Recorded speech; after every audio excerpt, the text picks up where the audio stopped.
Ça, c'est de l'histoire. J'ai énormément adoré celle de The Mary Poppet. Maintenant, si vous le voulez bien, j'ai moi aussi une histoire. Et je suis sûr que celle-ci aussi vous plaira. Connaissez-vous l'histoire de l'Alphabet Guys? Non? Oh, alors je vais vous la raconter. Pour ce faire, il va falloir retourner dans les années 1904, dans les campagnes profondes. On y va? C'est parti. France, janvier 1904, dans les campagnes profondes. Charles a 18 ans. Il a toujours travaillé à la ferme. Il n'a connu que ça depuis sa plus tendre enfance. C'est un jeune homme courageux, et il a toujours travaillé sans rechigner, toujours prêt à aider son père pour la misérable exploitation familiale. Oh, ils ne sont pas riches et ne vivent que de maigres royalties touchées en échange de leurs produits. Les fins de mois sont très dures, et souvent ils ne mangeaient pas à leur faim. Mais ainsi va la vie dans les campagnes profondes du début du XXe siècle. En ce 16 janvier 1904, où il faisait très froid, un froid de canard, Charles travaillait à la grange, regroupant la paille avec sa fourche, qu'il avait tant de mal à soulever. Il faut dire qu'il n'était pas bien costaud, ce Charles. Sa maigreur amplifiait la laideur de son visage. Lui qui déjà était mal formé au point de n'avoir qu'un seul œil, il faisait peur à voir. D'autant qu'en plus de sa silhouette squelettique, venait s'ajouter son incapacité à parler correctement. Il ne faisait que pousser des cris difficilement compréhensibles. Et il faut dire qu'il n'a jamais mis les pieds dans une école, cette étrange invention qui sévit dans les villes depuis 2 décennies. Comme son père aimait à le décrire, c'était un bon gars, courageux, mais pas très futé en plus d'être laid. Mais il l'aimait comme il était. Alors qu'il vient de finir son travail, il rentre à la maison, prendre un bon bol de soupe que lui a préparé sa mère. Ces petites attentions remplissent de joie Charles, qui se contente de bonheur simple. Un bon feu, un savoureux potage, et le voilà heureux. Ce soir-là, il se couche épuisé de sa nuit, quand soudain, au beau milieu de celle-ci, il est réveillé par une odeur de fumée. La maison, sa maison, prend feu. Dès lors, il essaye de porter secours à ses parents, mais ceux-ci ne bougent pas, sans doute asphyxiés par la fumée. Et il tente en vain de les bouger, mais ils sont bien trop lourds pour les soulever. Alors, il court chercher de l'aide à la ferme d'à côté. Arrivé à la porte, il la tambourine, en criant et tentant vainement d'appeler à l'aide. Mais bien entendu, personne ne lui répond, ses cris faisant peur aux voisins. La maison brûla entièrement ce soir-là avec ses parents dedans. À la suite de ce drame, Charles fut placé dans un orphelinat, non loin de celle-ci. Et ce qui devait arriver arriva. Cela faisait maintenant près de 2 ans, et Charles n'eut jamais de petits camarades. Il était bien trop laid, mais surtout bien trop bête pour ça, et il devint le souffre-douleur des plus mauvais d'entre eux, qui se moquaient de son manque de connaissances. Tout était prétexte pour se moquer de lui. Et parmi les railleries, il avait très souvent droit à celle-ci. Non seulement t'es moche, mais tu es si bête, tu ne connais même pas l'alphabet. Comment veux-tu qu'on te comprenne? Pourtant, Charles faisait tout ce qui était en son pouvoir pour le retenir. Il avait été jusqu'à écrire chaque lettre de celui-ci sur son corps, au feutre indélébile. Ainsi marqué, tout le monde se mit à l'appeler Alphabet Guys, continuant à tourner celui-ci au ridicule, jusqu'au jour du drame. Personne ne sut comment, mais Charles s'était procuré cette arme. On dit que c'est le diable en personne qui lui aurait donné. Il entra cet après-midi de janvier 1906, armé dans la classe de français. Là, il se mit à menacer chaque élève, leur demandant de réciter l'alphabet, chacun leur tour. Puis, il devait choisir une lettre de l'alphabet. Charles fit le tour des 16 élèves de cette petite classe d'orphelinat. Une fois le tour des 16 élèves terminé, il leur dit du mieux qu'il le put: « Vous, être méchant, savoir parler que pour se moquer, vous connaître alphabet pour se moquer.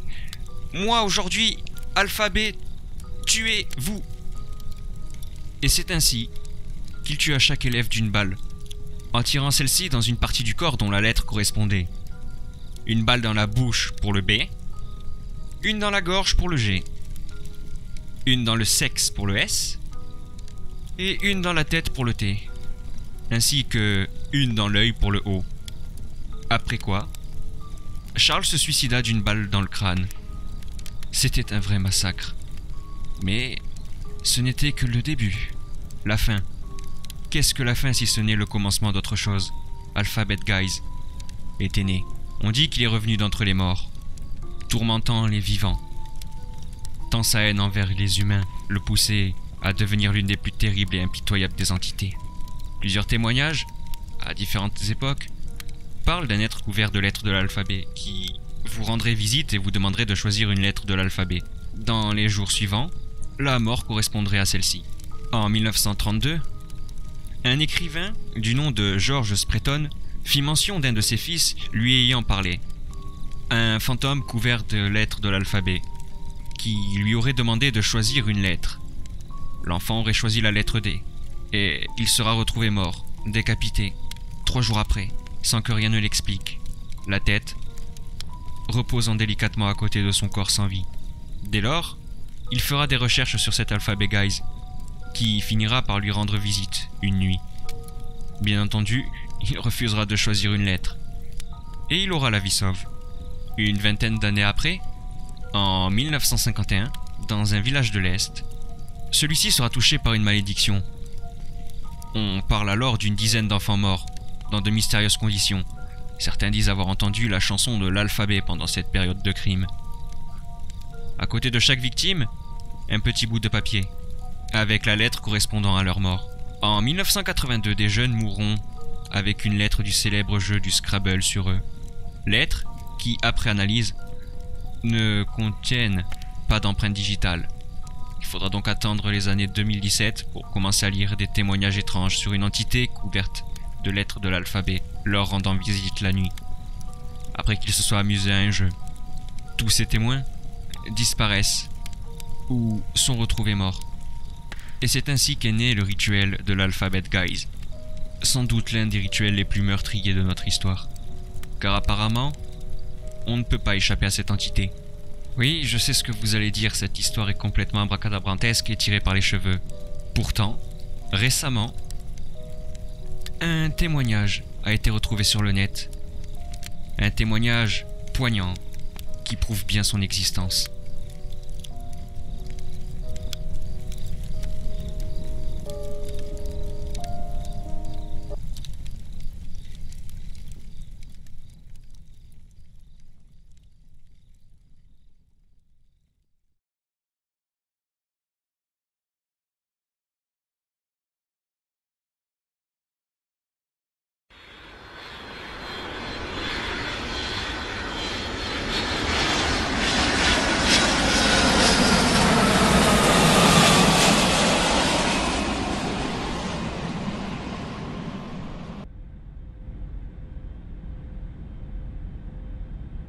L'avion a décollé il y a à peu près 1 heure maintenant et nous sommes en plein dans le ciel.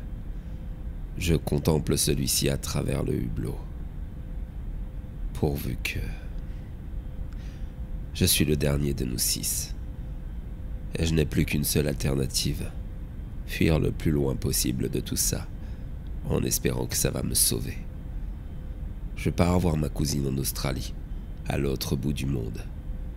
Puisse cette distance me sauver pour de bon. Vu la longueur de mon vol d'avion, j'ai tout le loisir de vous raconter dans quelle horrible histoire je me trouve mêlé. Et dire qu'au début, tout est parti d'un délire entre amis, d'une soirée un peu trop arrosée, et d'une envie de se foutre la trouille. Tout a commencé il y a 1 semaine.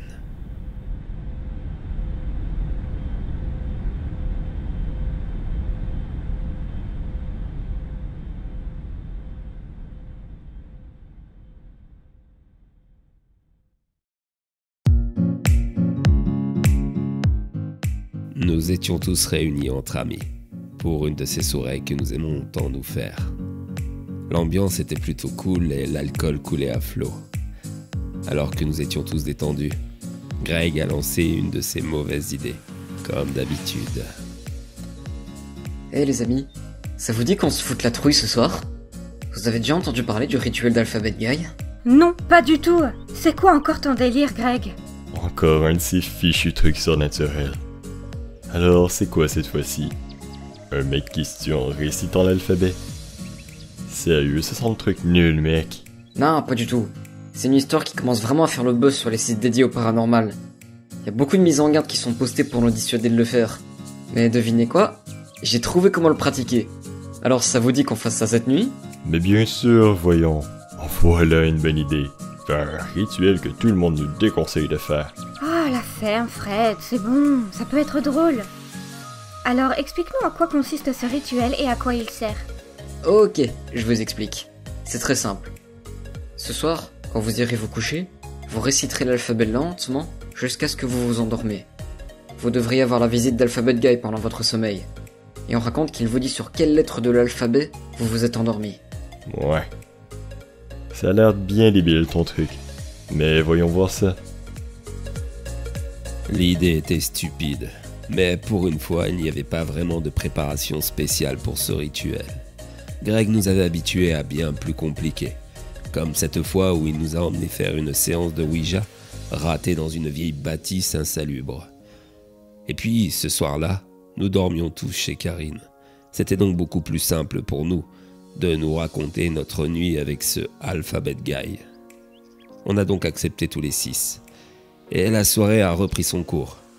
On s'est marré, on a bien rigolé. On a bu bien sûr un peu plus que de raison et puis est venu le moment d'aller se coucher. Greg bien sûr nous a rappelé ce que nous devions faire. Et nous avons donc regagné nos lits pour aller y dormir. J'avoue avoir été très sceptique quant à ce rituel. Mais je m'y suis prêté comme tous les autres que j'entendais réciter l'alphabet en boucle jusqu'à ce que je m'endorme. Contre toute attente, j'ai eu la visite d'Alphabet Guy.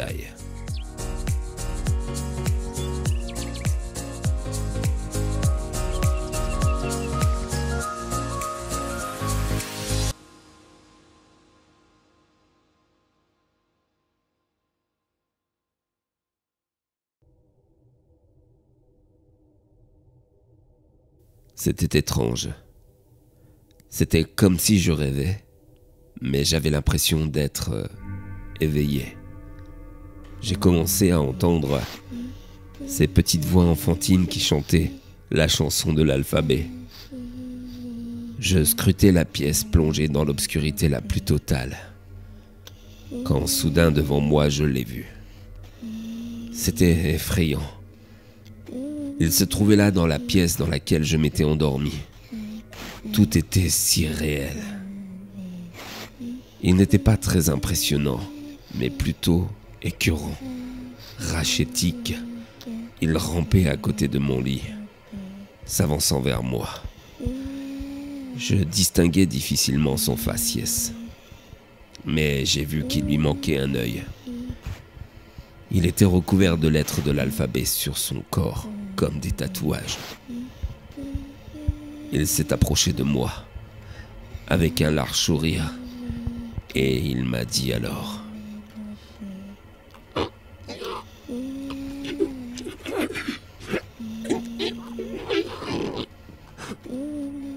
Lettre A. 7e fois. Lettre A. 7e fois.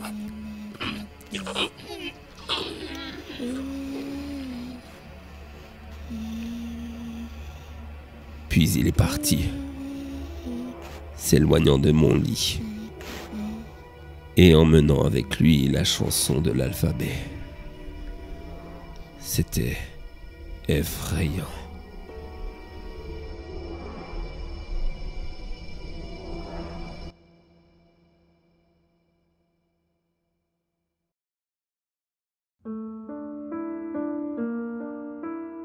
Lorsque je me suis réveillé le lendemain matin, j'étais particulièrement perturbé. Je suis descendu rejoindre les 5 autres qui discutaient déjà activement autour du petit déjeuner. Alors, je vous avais pas dit que c'était un truc de dingue? J'ai pas raison? Ah Max, ça va? Alors, t'as vu Alphabet Guy aussi cette nuit? Oui, mais c'est un truc de fou. Il m'a dit sur quelle lettre je me suis endormi et au bout de combien de fois j'avais récité l'alphabet. Moi qui croyais m'être endormi vite, j'étais celui qui l'avait récité le plus de fois. La première à s'endormir, c'était Karine. J'ignorais d'elle qu'elle était narcoleptique. La pauvre s'est endormie au bout de la 2e fois, et apparemment sur la lettre V. Ensuite, c'était Fred, au bout de la 3e fois, sur la lettre E. Antonin, qui nous avait rejoints dans la soirée, après son service de garde, s'était lui endormi sur la lettre F, au bout de la 4e. Laurie, sur la 5e fois, et sur la lettre P. Quant à Greg, il avait tenu 6 fois, sur la lettre D. Et donc moi, c'était la 7e sur la lettre A. On essayait de plaisanter avec le sujet, mais à vrai dire, nous n'étions absolument pas à l'aise. Comment était-il possible que chacun d'entre nous avait vu cette créature dans son rêve? Et puis, ce malaise s'est accentué. Surtout quand Karine a posé la question suivante à Greg. Mais au fait, Greg, tu nous as pas dit ce qu'il s'était passé après. Rien, j'espère. À vrai dire, j'en sais rien. Ceux qui nous mettent en garde sur les réseaux sociaux contre le rituel disparaissent tous après. Plus aucune trace d'eux. Je suppose que c'est pour rendre le rituel encore plus flippant. Eh bien, c'est génial. On n'a plus qu'à attendre de disparaître. Eh bien, c'est charmant tout ça. Le moins que l'on puisse dire est que la réponse de Greg nous avait beaucoup calmés. Mais il nous restait une journée à passer tous ensemble. Alors nous avons préféré oublier cette histoire et passer une après-midi à rire et à se souvenir des bons moments. Jusqu'au soir. Nous avons réussi, presque, à oublier Alphabet Guys. Et nous nous sommes tous quittés pour retrouver le quotidien de notre semaine de travail, chacun de notre côté. Ce que nous ignorions à ce moment-là, c'est que la semaine qui allait venir n'allait être absolument pas comme toutes les autres.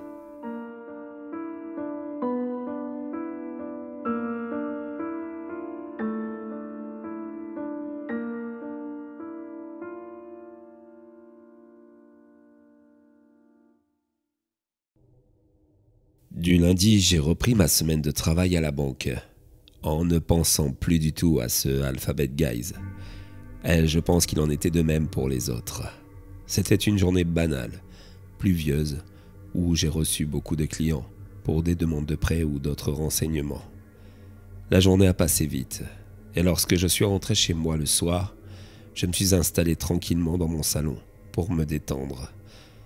Mais le téléphone a très vite sonné. C'était Greg. Sa voix a été étrange et triste. Max? Ouais, je t'appelle au sujet de Karine. Écoute, en fait, il y a eu un accident.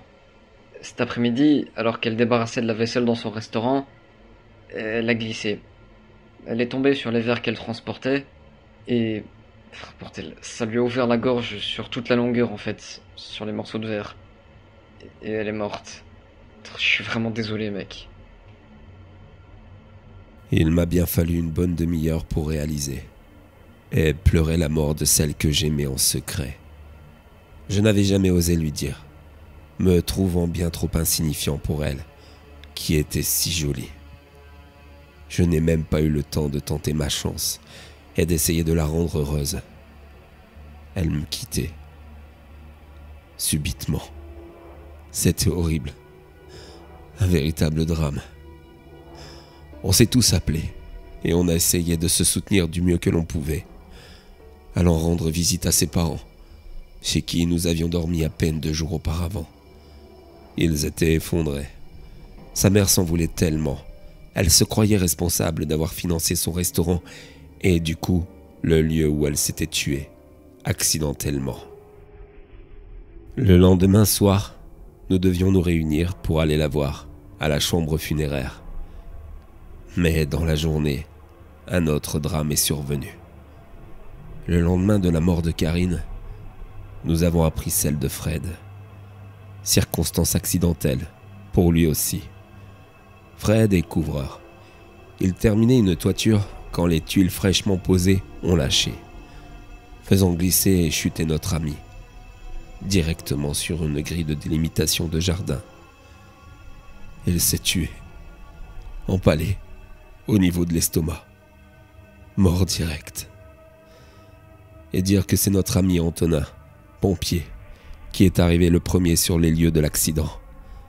C'est lui qui a dû le décrocher.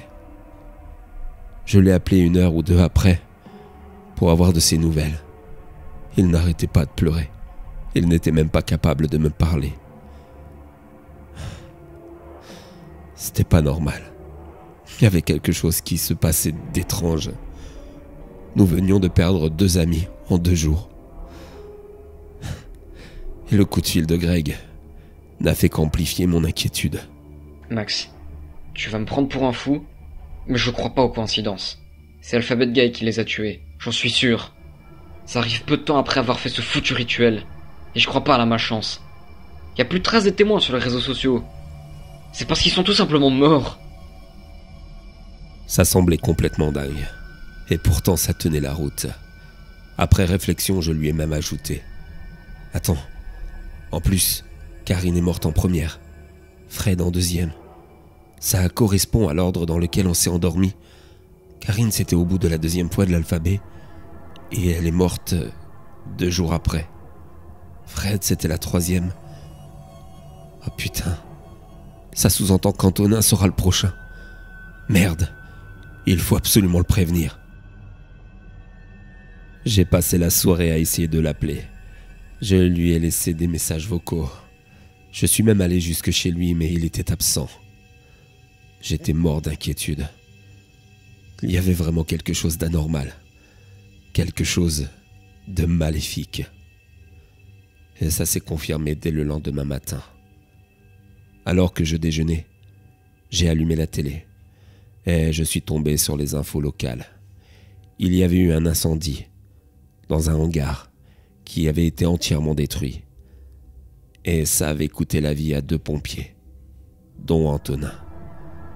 Son collègue bouleversé a raconté les circonstances du drame. Je me souviens avec effroi de ce qu'il a dit. Nous maîtrisions bien le feu. Je n'ai pas compris ce qui s'est passé. Un foyer a pris anormalement vite. Et mes 2 collègues n'ont même pas eu le temps de réagir. De toute ma carrière de pompier, je n'avais jamais vu ça. Ils ont brûlé vifs, à une vitesse incroyable. Le plus étrange dans tout ça, c'est que dans ce feu, je crois avoir distingué une ombre. Je suis désolé. Évidemment, un pompier qui meurt par le feu, ce n'est pas si étrange que ça. C'est même malheureusement plutôt monnaie courante. Mais il y avait quelque chose d'étrange dans cette façon de mourir. Et ce collègue qui avait assisté à la scène expliquait bien que ce n'était pas normal, que ça n'aurait jamais dû arriver. Quoi qu'il en soit, Antonin était mort par le feu. Et alors que j'étais dans mon canapé, je me suis mis à réfléchir. Le feu. F. Je me suis souvenu que c'était la lettre qu'Antonin avait eue. La lettre que lui avait dit son Alphabet Guy quand il lui avait rendu visite pendant la nuit. Je me suis mis alors à réfléchir aux autres lettres. Pour Karine, c'était le V. Oui, le V, je me souviens bien, oui. Le V comme le verre, qui s'est brisé et qui lui a coupé la gorge. Et Fred, c'était le... Oui, je crois que c'était le... Comme empalement. Merde. Ça voulait dire que j'allais crever par un A. J'ai appelé Greg tout de suite pour lui expliquer.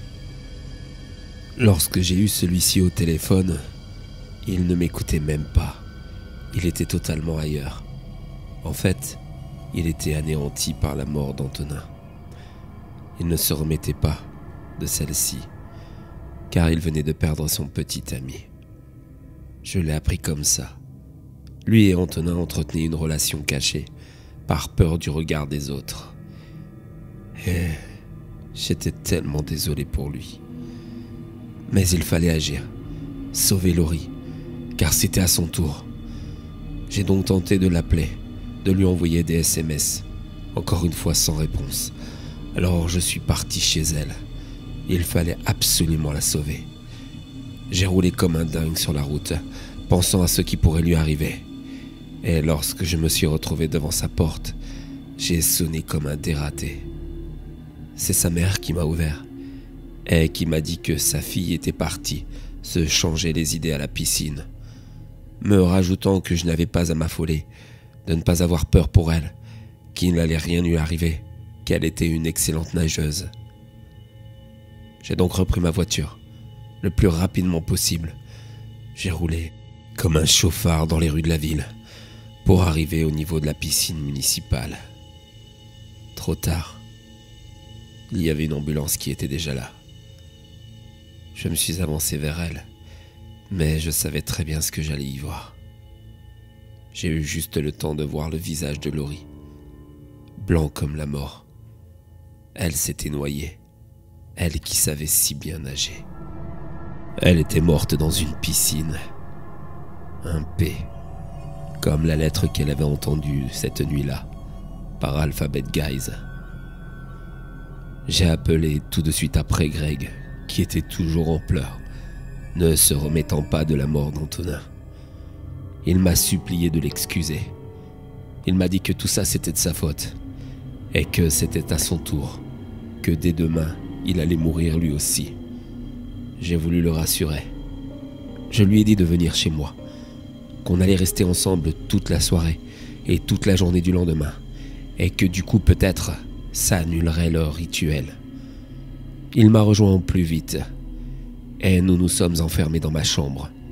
On s'est débarrassé de tous les objets qui commençaient par un D, des draps, des duvets, bref, tout ce qui nous semblait éventuellement dangereux. Il y en avait peu, mais il valait mieux être prudent. On a commencé à se mater des vieux films pour penser à autre chose, jusqu'à ce qu'on finisse par s'endormir, épuisé par tous les drames de ces derniers jours. Le lendemain matin, j'ai été réveillé par une odeur âcre, métallique, celle du sang. Il y en avait plein la moquette. Lorsque j'ai suivi la trace de celui-ci, ça m'a mené jusqu'au lit de Greg. Son corps dormait tranquillement. Mais à côté du lit, il y avait la tête de Greg sectionnée, décapitée. Je ne peux pas m'expliquer comment c'est arrivé. Je n'ai rien entendu. J'ai juste dormi et j'ai rien entendu. Cette vision horrible me fit vomir. J'ai repris très vite mes esprits. Il fallait que je fuie d'ici. C'est là que j'ai décidé, à la hâte, de partir voir ma cousine, en Australie, à Sydney. Il fallait que je m'éloigne de toute cette horreur, sauver ma peau, tout tenter pour m'en sortir, fuir le plus loin possible. Voilà maintenant 2 heures que je vole en direction de l'Australie. Et le fait de m'éloigner de tout ça me donne un peu d'espoir. Peut-être que je vais m'en sortir, car c'est pour aujourd'hui. Je ne cesse de repenser à mes amis, qui en une semaine sont tous morts, de façon horrible. Mais je repense à chaque étrange circonstance. Laurie qui a été noyée, Antonin brûlé, Greg décapité. Je suis sûr qu'Alphabet Guys est lié à tout ça. Je suis sûr que c'est lui qui a tiré sur les pieds de Laurie pour l'emmener au fond de l'eau. Je suis sûr que c'est lui qui a fait prendre le feu qui a brûlé Antonin. Que c'est lui qui a fait trébucher Karine pour qu'elle s'ouvre la gorge, ou qui l'a poussé aussi, Fred, pour qu'il aille s'empaler sur la grille.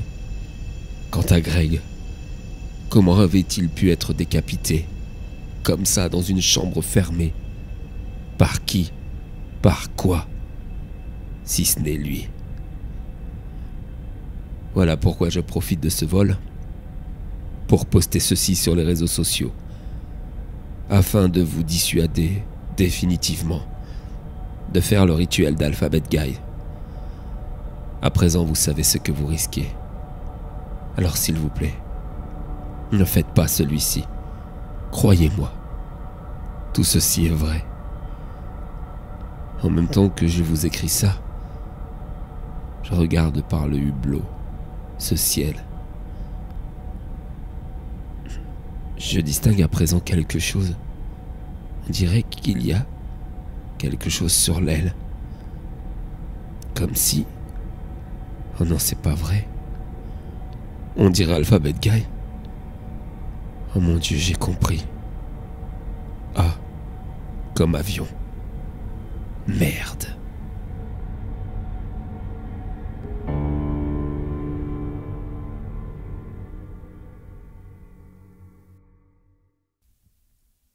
A, B, C, D, E, F, G, H, I, J, K, L, M, N, O, P, Q, R, S, T, U, V, W, X, Y, Z.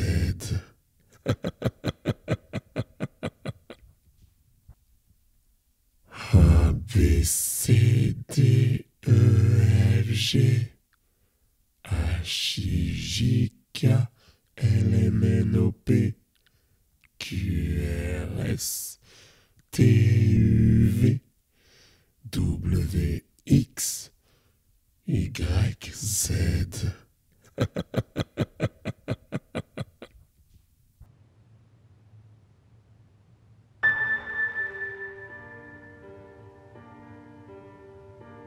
Très bien, Madame Meuniot. Je vous écoute. Qu'est-ce qui vous amène ici? C'est au sujet de mon fils. Je suis inquiète et je ne vois personne d'autre vers qui me tourner à part un médium. Pourtant, je dois vous admettre que je suis celle qui ne croit pas vraiment au surnaturel. J'ai un esprit très cartésien qui, depuis 3 jours, est sérieusement mis à rude épreuve. Ne vous inquiétez pas. Je suis habitué au scepticisme des gens. Mais dites-moi plutôt ce qui se passe avec votre enfant. Je vous écoute. Vous allez certainement me prendre pour une folle, mais j'ai l'impression qu'il va lui arriver malheur. J'ai vraiment peur. Il a fait un terrible cauchemar mardi soir. Et depuis, il n'est plus le même. Il est effrayé. Il dit que le vilain monsieur est toujours près de lui. Le vilain monsieur, vous dites? Celui de son cauchemar? Vous l'a-t-il décrit, ce vilain monsieur? Oui. Il est grand, maigre, il n'a qu'un œil, et il a des lettres de l'alphabet partout sur lui. En ce moment, ils apprennent l'alphabet à l'école. Alors je suppose que ça doit avoir un rapport direct avec son cauchemar.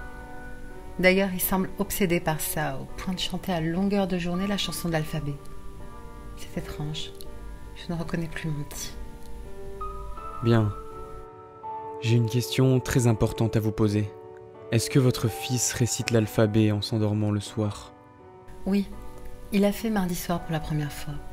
Il était si content de connaître celui-ci qu'au lieu de compter les moutons pour s'endormir, il a choisi de réciter l'alphabet. Vous croyez que c'est lié à son cauchemar? Ne me dites pas que... Si, malheureusement. Votre fils a, sans le vouloir, exécuté le rituel d'Alphabet Guy.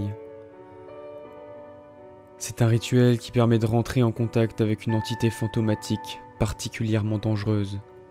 C'est elle, la silhouette mince avec les lettres de l'alphabet partout sur son corps. En principe, celle-ci a dit quelque chose à votre fils lorsqu'il est venu lui rendre visite. Vous vous en souvenez? Oui, il lui a dit la lettre P. Vous me faites peur, là. Aidez-nous, s'il vous plaît. Il a dû forcément lui dire autre chose. Réfléchissez bien. 6e fois. Voilà aussi ce qu'il a dit. Mais dites-moi, que va-t-il lui arriver, je vous en supplie. Sauvez-le. Je vais faire tout ce qui est en mon pouvoir pour vous aider. Mais ça ne va pas être simple. D'autant qu'il ne nous reste que 3 jours.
Je poste ceci sur ce site de paranormal afin qu'un maximum de personnes le voient.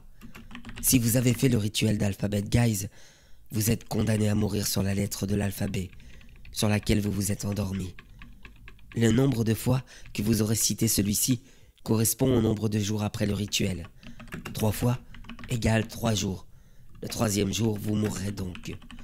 Mais si vous êtes encore en vie, j'ai peut-être un moyen de vous sauver. J'ai fait le rituel avec mon frère et je me suis endormi au bout de la 4e fois sur la lettre H. Autant vous dire que me faire hacher, ça me branchait pas vraiment. Alors, j'ai tenté un truc. Et aujourd'hui, 6 jours après le rituel, je suis toujours en vie, alors que j'aurais dû mourir il y a 2 jours. Je crois que ça marche.